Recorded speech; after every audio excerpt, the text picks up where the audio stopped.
That's cutting it mighty fine.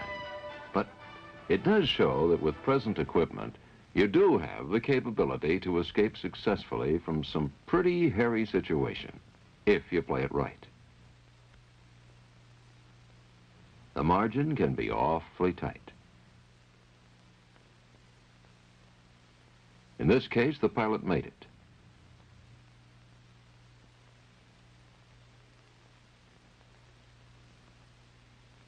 Here again, he made it. Sometimes the pilot just gets in too deep, and there's no way out. Many fatal ejections didn't have to turn out that way. Many of the ones who didn't make it would still be with us if they'd really understood all the factors under their control and used them. Better knowledge of your ejection procedures, making an earlier decision to go, and knowing your ejection envelope. How about you? If you're like most, like this jock here, you've thought about punching out. You're very professional about the condition and functioning of your aircraft. But how much thought have you given to the system on which your life will depend if your bird lets you down? How about your part in the system? How about time? At high altitudes, you have time. But at low altitudes, time is of the essence. How fast can you be ready to eject? If you've got to think about each step in the procedure, you may think yourself into an early grave. So practice. Get yourself in an ejection trainer and go through the procedure. It's been calculated that you can't get yourself positioned and pull the D-ring or face curtain to the canopy jettison stop in less than a second. Have someone time you. The practice may save your life at that moment of truth. It takes another half second for the canopy to release the interlock and for you to pull the D-ring or the face curtain all the way to effect ejection. Practice both methods of actuation. Get an idea of how far it pulls to the canopy jettison stop and how far after the canopy clears to the ejection point.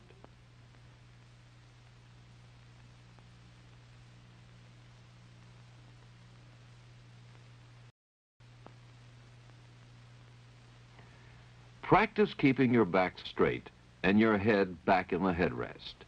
You may get better leverage by leaning forward, but that puts your back out of line just when it should be straight and increases your possibility of injury. There are a lot of different seats in U.S. aircraft. Know the equipment in the aircraft you're currently flying. It's not very likely that you'd spend precious seconds fumbling for that face curtain handle in a 105. The one that isn't there, that is. But you'd feel pretty foolish if you survive. Know your equipment. Know it well. You're likely to be in a big hurry when that time comes. Study your flight manual. It's got the full procedure, step by step. Then get in a trainer's seat and practice.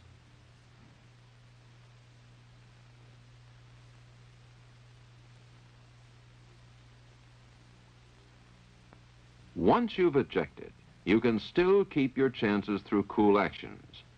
Unless your bird has a Martin Baker seat, you should try to beat the system, particularly in a low altitude situation. You won't beat it, but you're ahead of the game if the system should fail. If it should fail, you've had your belt open manually just about the time you started wondering when your automatic system would function. If the belt is manually opened, you've got to pull your own parachute ripcord. Do you really understand the zero lanyard? In Air Force aircraft, its function is to override the timer, giving you a chute up to 1 second sooner at low altitude. In Navy aircraft, the zero lanyard arms the parachute actuator as the seat leaves the cockpit. It's amazing how many pilots disconnected when they're doing low-altitude, high-speed work. They're afraid if they've got to go out fast and low, the lanyard is going to get them in trouble because of the danger of chute opening shock. It just doesn't work out that way. True enough, if you've got to go out above 450 knots indicated, you're faced with the effects of wind blast and flailing, but the chute will not be destroyed by the opening shock. The human body is just not very streamlined, and it slows down fast. The human form ejected into a 600-mile-an-hour airstream slows to 250 by seat-man separation. With a zero lanyard connected, your chute would open in 3.5 seconds at 160 miles per hour. That's why Air Force and Navy experience shows that out of nearly 6,000 ejections, not one man was lost due to chute destruction at high speed. One of the biggest causes of fatal ejection is delayed decision. If you don't eject in time, there's no equipment that can save you. This is not the best place to make up your mind. The earlier you make your decision, the better your chances. The best decisions are made in the pilot's lounge. That way, when the moment arrives, you don't waste time thinking. You react. In some situations, the decision is fairly clear-cut. If your bird is out of control at 10,000 feet above ground level or goes out below 10,000, get out. And that's a minimum. Check your flight manual. For some birds, it's higher. Even in situations like this, some pilots will try too long to recover, particularly if they feel the emergency happened because they goofed. There are a lot of factors that lead to delayed decisions. The desire to save the bird is a big one. The desire to pull off a difficult feat with skill looms large. Fear can keep you in that airplane too long. That familiar, solid cockpit can seem safer than going out into all that empty space. And then there's always the fear of being injured during ejection.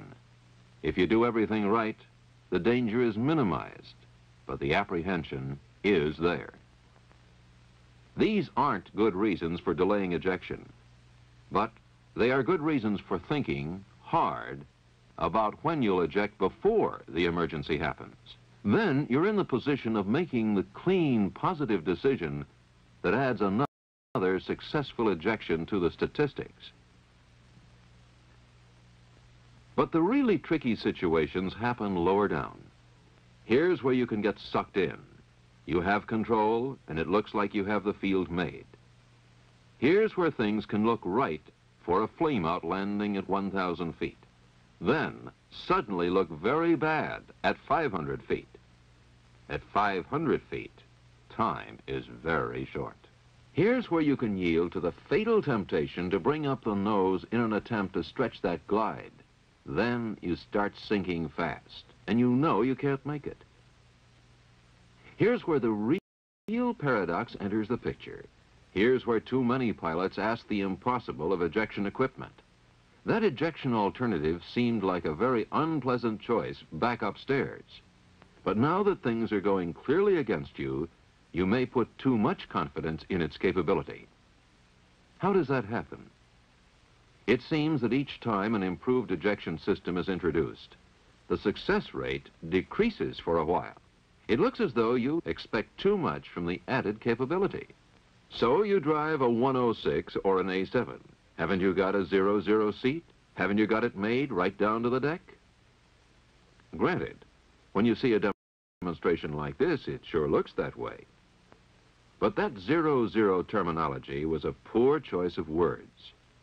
It's true if you're parked on the runway. But if you're not parked, those zero-level figures can lead you right to oblivion. They leave out one very important factor: flight vector. Airspeed, attitude, and altitude are the terms usually used to define the limits of safe ejection conditions. So, let's look at two high-performance birds with two of the factors, airspeed and altitude, the same, but their attitudes are different. One's inverted, with its nose 15 degrees above the horizon. The other is right side up in level pitch attitude. They both have 235 knots airspeed, and 100 feet altitude. If they both eject at this point, who has the best chance? According to the usual criteria, airspeed, attitude, and altitude, it looks pretty simple. But in fact, we don't have enough data to decide.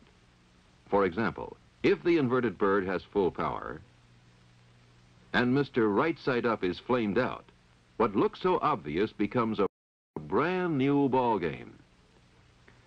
Simple flight dynamics put the inverted bird in a 15-degree climb, and the one that is right side up is descending on a 15-degree glide path. The aircraft's flight vector will be the major factor determining each man's ejection trajectory. Mr. Right Side Up will impact the ground 2 seconds before full shoot, while Mr. Upside Down will make it with a few feet to spare. Hard to believe? Let's see how it works.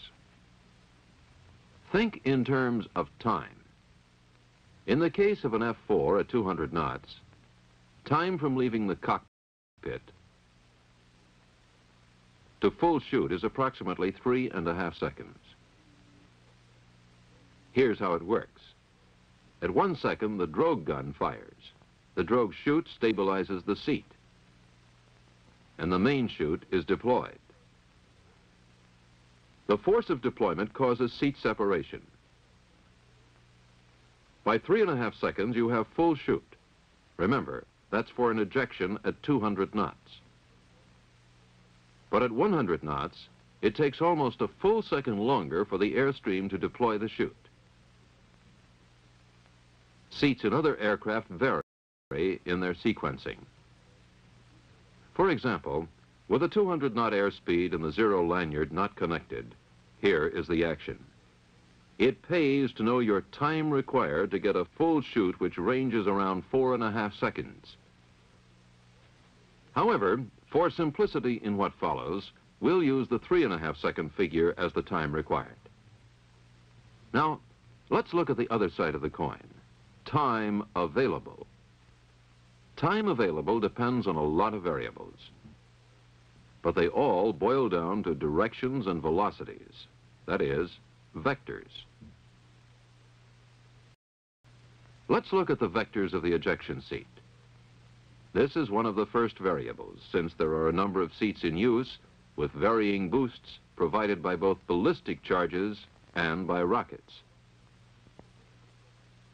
The vector provided by the seat will differ according to the amount of boost and its duration. To keep things simple, we'll stick to one value, 100 feet per second effective. But here again is one more reason to be familiar with your own seat's characteristics.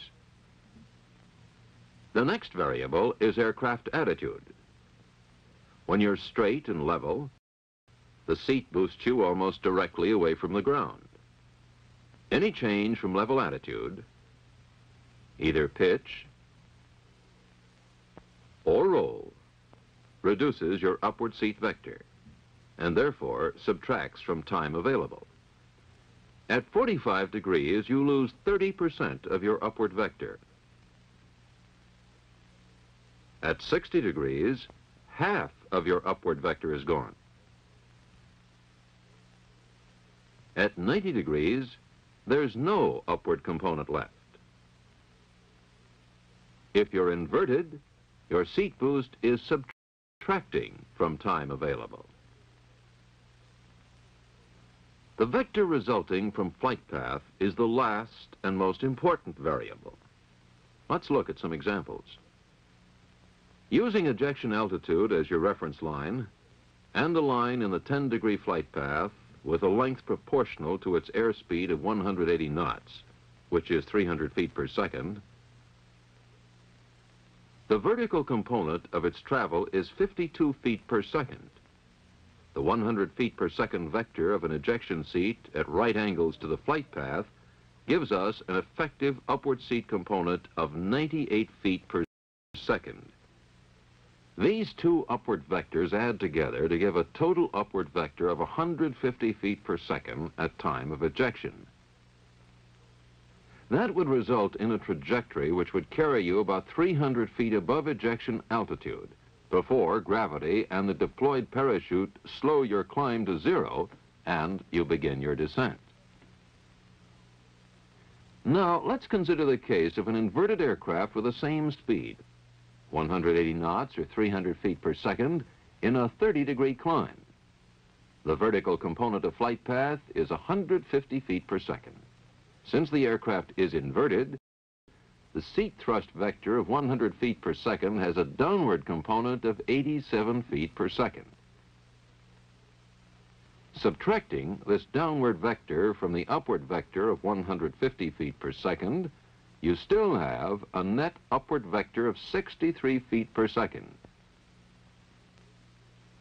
You will continue to gain altitude for 2 seconds before beginning your descent, and you'd have full chute about 20 feet above ejection altitude.